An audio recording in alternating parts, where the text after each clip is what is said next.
Hello everyone, this is me, Niina Kabesa, my first live of the year, and I wanted to focus about trusting the truth. You know, Thursday is Thursday, so yeah, the hashtag is trusting the truth Thursday. But before I go on into what it is that I want to talk about, I just want to say Happy New Year's to everybody that follows me on Instagram and everybody that's going to be able to hear this, whether it's on TikTok or Facebook or Nextdoor, with the other apps that I use, LinkedIn and stuff like that. So Happy New Year's to each and every one of you guys. And this year for me, in my endeavors, it's a year of harvest, which means everybody's going to go ahead and reap what they sowed. So the question is, did you sow good or did you sow bad? So when we talk about harvest, it's not just about reaping the good. It's actually reaping what you sowed. Depending on what you planted, that's what you're going to be reaping. So yes, I know I planted good most of the time, all the time. So I'm definitely reaping all the goodness that I have planted. So today's topic, it's about trusting the truth. Okay, and you might be thinking that's like a double thing. It's like trusting is more or less, believing, and if you trust in something, that means that something is the truth. No, not necessarily. We sometimes trust things based on culture, where we're coming from, culture norms and stuff like that. But what I mean by trusting the truth, it simply means that what is truth to you, it's worth trusting. Okay, so what do you consider as being the truth in your life? That is worth trusting. For example, you could go somewhere and what you see being done isn't really a reflection of what you have associated with the truth in your life. So for that reason, you don't need to believe what you're seeing, but you're going to believe what you associate as being the truth in your life. So all that's really saying, trusting the truth, means that if you know what's truth to you, that is the only thing you should be trusting, nothing else. Because we're living in a very diverse country, world, universe, galaxy, whatever you want to call it. It's so diverse and everyone have their own truth. I am an advocate and a very firm believer of respecting other people's choices. Okay, and at some time it came across as though I don't care about my friends when I'm not rebuking them how they wanted me to rebuke them. I am a firm believer in respecting people's choices, because I believe people make choices because they know it was working for them at the time. So even though it's not going to benefit them tomorrow, but sometime we need to stop. You can talk to them, advise to them. But when somebody's an adult and has been making choices most of their life, and you have to be careful how you tread on it, on telling them that their choices are wrong. You have to be careful how you tread on it to tell them that no, they're wrong and you're right. And if you just live how I live, we are all right and nobody is wrong, and there's no right or wrong. It just means that we are at different places in life. One day I could be standing on a 9 and you could be standing on a 6. Tomorrow you could stand on a 9 and I could be standing on a 6 in a particular subject. What it is, you have to understand, life has so many things. So help your friends by not judging them. And when you don't judge them and they feel like, oh, how come you didn't tell me if you knew that this was bad? You have to be honest with them and tell them, well, maybe you needed to go through that. Because sometimes people need to go through the silly things that they do to learn a lesson. God wants them to learn a lesson in that thing that they're going through. Take me, for instance, everything that was going through. You think that people did not approach me and tell me what they needed to tell me? Yeah, they did. But I was still going ahead with it, because for me, it was my truth. For me, it was what I believed to be okay for me at the time, and whatever it is I was going through. And I am glad that I went through it, because I had to come out of it, and now I had to look back and think, okay, so I made the decision to say that, okay, certain things that I did could have avoided it. And when you get that kind of conviction by yourself, you move on to the next stage of life, of learning. Because when we push people to learn something too soon, we're hurting them and not really helping them.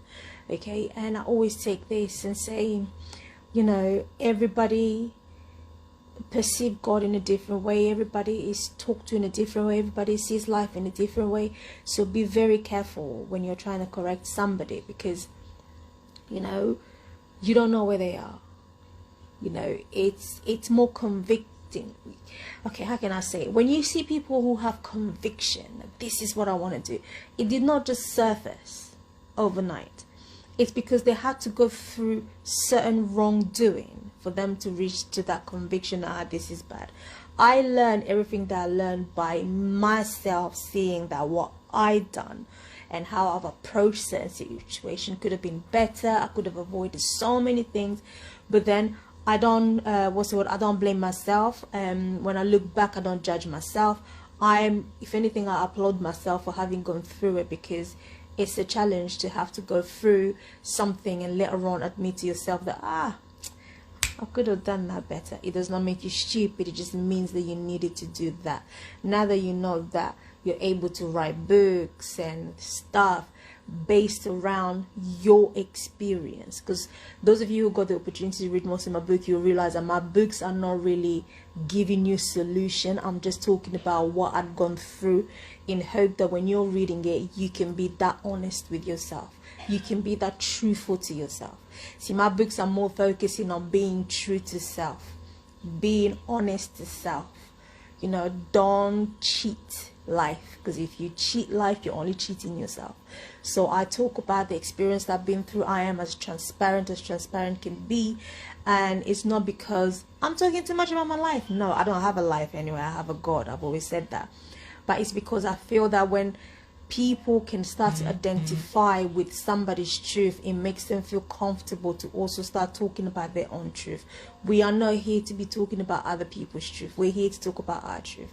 Because when you start talking about your truth, what happens is you become less judgmental of people, and you become more appreciating of people's life, people's story. Everything about other people will fascinate you. Do you know why? Because you speak about your life, and when you hear another person's life, you're fascinated. You're not judging them because you've never judged yourself. So it's very important to trusting their truth. Okay?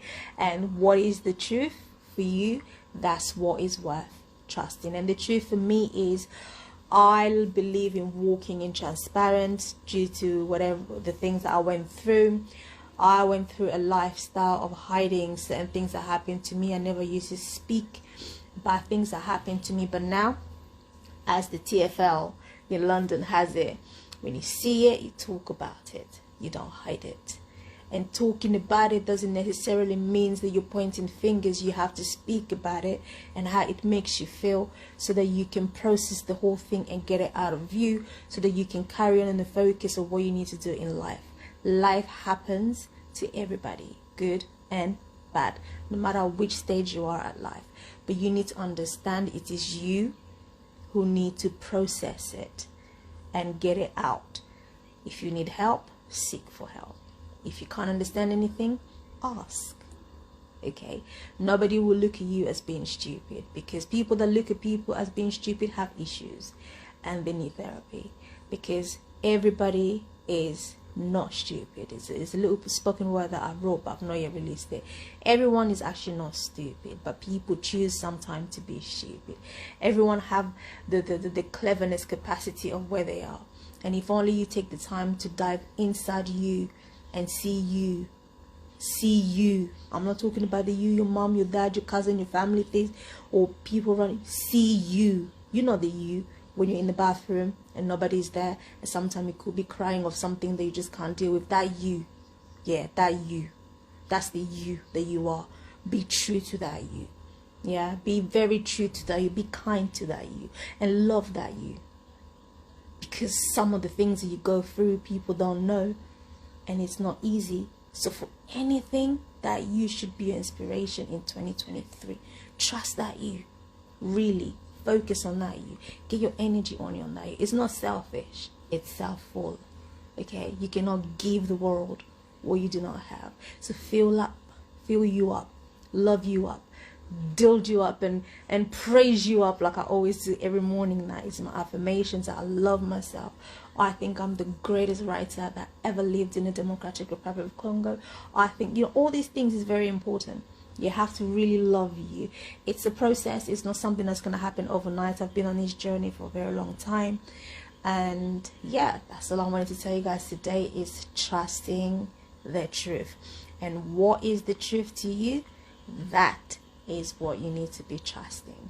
So thank you very much for listening to me, and I hope, you know, I'm going to do more of this live very soon, hopefully. Thank you. Bye.